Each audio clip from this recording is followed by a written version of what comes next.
Você sabe onde encontrar acervos públicos em Porto Alegre? O Núcleo de Pesquisa em História da URGS é um espaço que reúne vários documentos da história do Rio Grande do Sul. Criado em 1982, o NPH desenvolve pesquisas e permite o mapeamento em acervos doados por diferentes professores.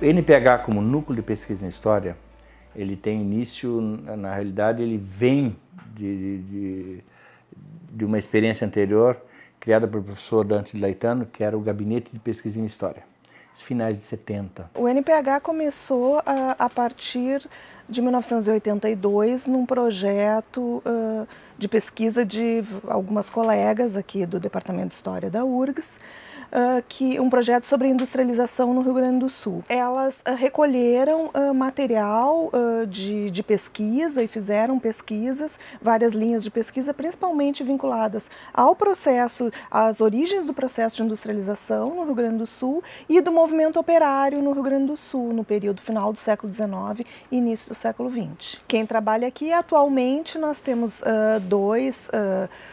uma técnica, que é a Marisângela Martins, que é doutora em História, o Francisco Carvalho Júnior, que é um historiador que é funcionário da URGS como historiador, ele trabalha desde o início, ele participou como estudante no projeto original e tem acompanhado a trajetória do núcleo todos esses anos, e atualmente nós temos 2 bolsistas, que são estudantes de História, o Arturo e o Rafael. A gente tem alguns convênios com outras universidades, então a gente tinha contato com o pessoal da UBRA, tinha começado um projeto com a UFPEL, que é uma federal também.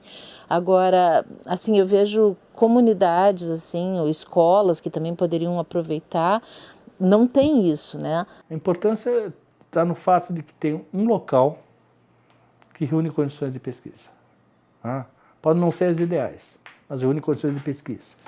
Seja através dos seus acervos, seja através do que é colocado à disposição, né, disso que são os microfilmes. É como um negativo de máquina de fotografia antiga. Sabe aquelas máquinas de fotografia antiga que tinha um negativo? Aí tu bota na máquina, né? E aí essa imagem aparece na tela. E aí tu pode ampliar, tu melhora o foco. E na máquina antiga tu tinha como ler, né? E na máquina nova a gente pode, além de ler, pode digitalizar. Tem uma parte do acervo que pode ser consultado que nós temos no catálogo, e tem algum material de cunho mais sensível, por exemplo, algumas entrevistas desses projetos de recuperação da memória, da ditadura. Em alguns casos tem material em CD que tem que ser consultado localmente, porque existem algumas restrições, mas existe possibilidade de fazer correspondência e por e-mail enviar por exemplo, algum material que está em microfilme e que pode ser digitalizado e enviado para um pesquisador de outro local do país ou até de fora do país a partir do catálogo. Mesmo quando tu tem as fontes em papel, ou no caso das fontes medievais em pergaminho, tu tem que ter outras formas, né? Um amigo nosso chamava isso a excedência de meios, ou seja, tu não ficar dependente de uma única mídia, de um único formato. E também a ideia de que o conhecimento é algo que é produzido, principalmente no Brasil, que é produzido basicamente nas universidades públicas, com dinheiro público. Então ele tem que ser também acessível ao público.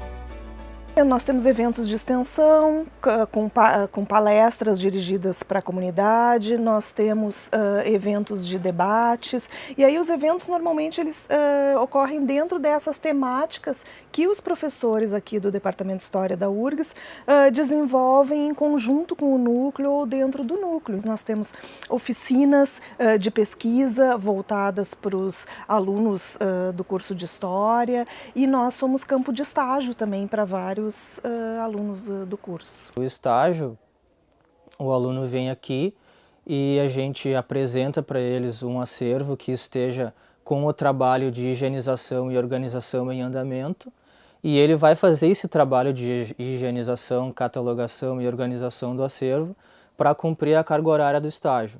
Então eu acho que é uma iniciativa bem positiva, pois os dois lados, né, ganham com a experiência. Aqui no núcleo, mexendo com as fontes, mexendo com a documentação, e também deixa como legado, né, um trabalho de a contribuição para que a coleção com que ele trabalhou seja organizada e higienizada e disponibilizada para os demais pesquisadores futuramente poderem vir aqui consultá-la. O acervo atualmente se compõe assim, de um material de pesquisa de, por exemplo, periódicos do Rio Grande do Sul existentes na Biblioteca Nacional. Então nós temos em microfilmes, Correio do Povo, Federação, vários jornais operários. Nós temos alguns acervos privados, por exemplo, o acervo do Gardolinski, que foi um engenheiro polonês que ajudou a construir o IAPI, o bairro do IAPI. A última documentação que nós recebemos foi a documentação do Orçamento Participativo de Porto Alegre.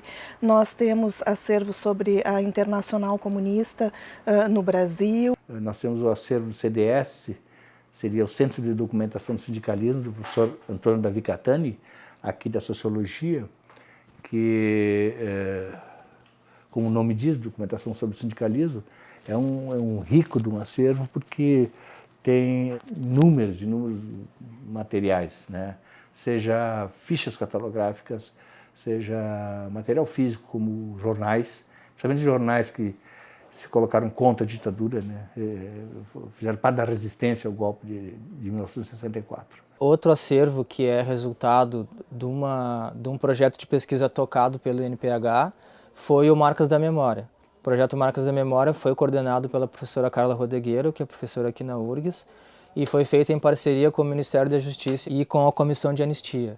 E ele consiste num acervo de entrevistas, né, com ex-militantes políticos que contavam, né, o objetivo das entrevistas era resgatar a história da anistia através do depoimento desses militantes. Tem, por exemplo, o João, aí tu tem o Pedro, aí tu tem aqueles nomes que tu não está acostumado a ver nos livros didáticos, e essa é importante, é de tu dar voz para aqueles que não têm voz, para aqueles que geralmente não aparecem no discurso formal, que não aparecem na história formativa. Poxa, voz numa caixa que não fala, né? Não tem boca. Mas isso aqui, para nós historiadores, isso aqui são muitas falas, isso aqui são pessoas que estão falando. Quando tu abre um documento, é uma pessoa falando. Nos últimos tempos, o cenário político brasileiro tem passado por diversas modificações trabalhistas e educacionais, como o corte de gastos e as reduções de direitos. Se olharmos atentamente, a história do Brasil nos indica que momentos similares a esse já foram vividos. Desta forma, a pesquisa histórica nos mostra que olhar para o passado pode nos ajudar a enxergar uma melhor perspectiva para o futuro. Eu acho que a história não pode ter a pretensão nem a presunção de aquela história positivista, de que não, a gente tem que estudar a história porque um povo sem história é um povo burro, ou então é um povo que a gente precisa saber do passado para não repetir os mesmos erros. Eu não acredito nisso, mas eu acredito que a gente tem que conhecer os conceitos do passado, do presente, para construir um futuro melhor. A política afeta o cotidiano das pessoas, afeta a vida atual, afeta as perspectivas de futuro. E a história tem um papel muito importante na discussão dessa questão. A manipulação é feita, ok. Mas se não tiver conhecimento, muito mais do que manipulado será. Será dominado. A minha geração optou por fazer humanas porque queria mudar o mundo realmente, né? Ou uma partezinha desse mundo. Sempre é uma luta manter os acervos abertos e os acervos atuantes e vivos. Então, acho que nesse momento eu tenho um papel aqui de ajudar a manter esse espaço ativo e vivo, como ele sempre teve. Eu acho que a importância do trabalho que é feito aqui e em outros lugares, claro, vai muito nesse sentido. A história não é inofensiva, infelizmente. Ou felizmente, não sei.